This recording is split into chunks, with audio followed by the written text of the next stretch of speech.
All right, guys, the Utah Jazz pull out a big win against the Dallas Mavericks and Luka Doncic. This is the Hoops Nerd postgame show. My voice is gone because I was actually at the game tonight. It was Junior Jazz night. I was able to take my boy. My voice is gone. That game was amazing for so many reasons. I got to talk about a few things. First off, Luka Doncic is everything that he is advertised. He just has complete control of this game. And for someone who's as young as he is, I believe he's only 20 years old, something like that, maybe 19. Let me know, Dallas fans, if you're watching. But he plays like a 5-year vet. He knows the game in and out. It just comes so naturally to him. People like the stupid Ringer and all these guys try to like differentiate between him and the Rockets and James Harden. Honestly, like there's nothing wrong with the way James Harden plays basketball, and there's nothing wrong with the Mavericks giving the ball to Luka Doncic a lot. It's very similar offenses. It's high pick and roll and let Luka Doncic do work. And guess what? It works really well because he's really freaking good. You know the difference between Harden and Doncic is just Doncic doesn't waste dribble time. He doesn't sit there and just kind of pound dribble until like 10 seconds left in the clock and everyone's just like falling asleep. He's got so much body control. His handle is strong. His passing vision is fantastic, and he can finish inside. He's very similar to Harden in so many ways. He's similar but different. I like how like Doncic uses just like body control. He's crafty. Like he has a few times where he's able to kind of feel things out with Gobert and then kind of do a small little fadeaway with enough touch to get it in. He's an incredible player. And there's nothing wrong with comparing him to Harden. Like Harden is annoying to watch. I don't care for watching Harden because it's a lot of drawing fouls. By the way, the refs really like Doncic. But you know what? He's a star and he does use his body. And when he uses his body, he's going to get calls. That's how you get calls, is using your body. And he's a big, big body, 6'8", 6'9", whatever he is. And he's thick and big, but he uses that so well. I thought Doncic would be really good. I didn't know he'd be this good. He's fantastic. And that team is a tough guard. But guess what? They came up against Rudy Gobert, and I think Rudy Gobert tonight squashed. Or I know the Ringer is at Sundance, and even if they're in Utah, they're still not gonna watch the Jazz. But Rudy Gobert did tonight what all the people at like Ringer, Bleacher Report, people who don't actually watch a lot of basketball, he showed what he does. So he was guarding, the Dallas Mavericks, who have a high pick and roll offense with Luka Doncic, who can go to the rim or he passes out to corner threes or can take a step back three. I swear that step back is his best 3-point shot. Almost like watching it in person, it almost feels like he doesn't want to take just a spot up three. It's interesting. I think he'll get to that point too. It's like if he can become a knockdown spot up 3-point shooter, then that team gets even better. It's crazy to think how good Luka Doncic can be and how good he already is. It's crazy. But Rudy Gobert guarded Kristaps Porzingis most of the night, although there were some interesting chess moves by Snyder to counteract the Mavericks. So there were times where Rudy goes off against Kristaps, and Kristaps is a legit 3-point shooter. Tonight, Kristaps Porzingis shot, let's see, he was 3 for 8 from 3. So pretty good night. Not like blow your doors off, but a good 3-point night. 3 for 8, 37%. If you're shooting 37%, you're above average 3-point shooter, and that's good.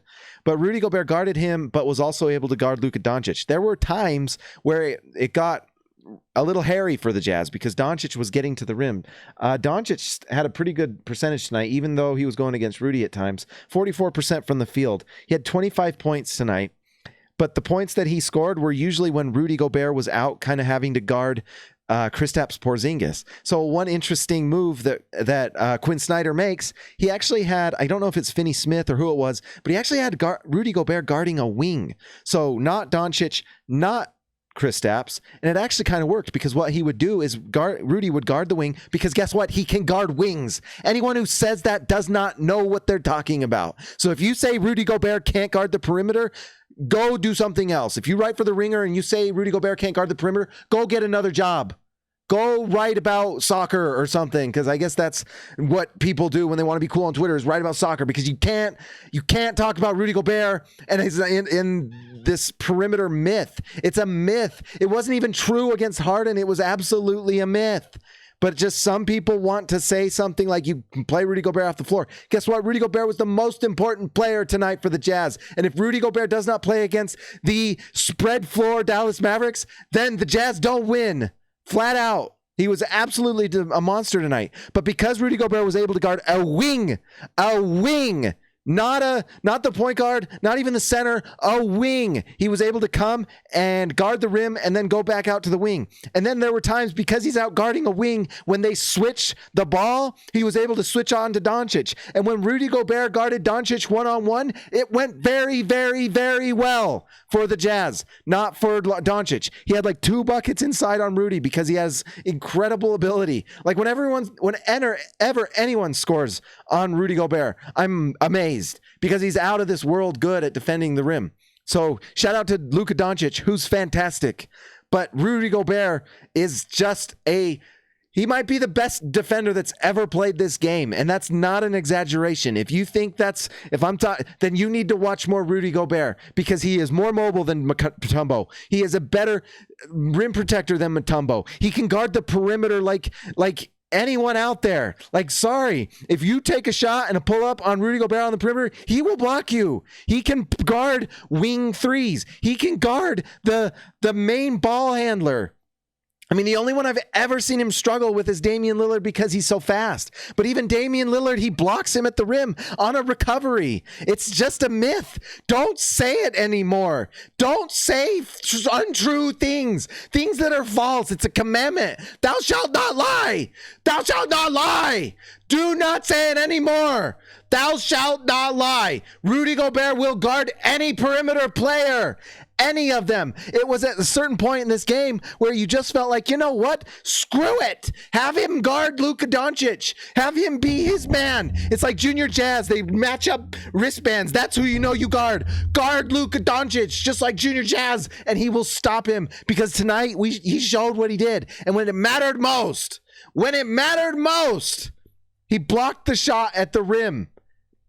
He's unbelievable. He's the defensive player of the year. He's the best that's ever done it at defending the rim. He's just the best. And he's in his prime. And he's going to get a big freaking contract. Max, super max. It's coming. And he's worth every penny, every French euro, pound, whatever they pay for the groceries out there. He's worth every bit of it. Stop saying lies. No more lying. No more. But you know what you can do is like and subscribe this channel. Guys, I will talk to you later.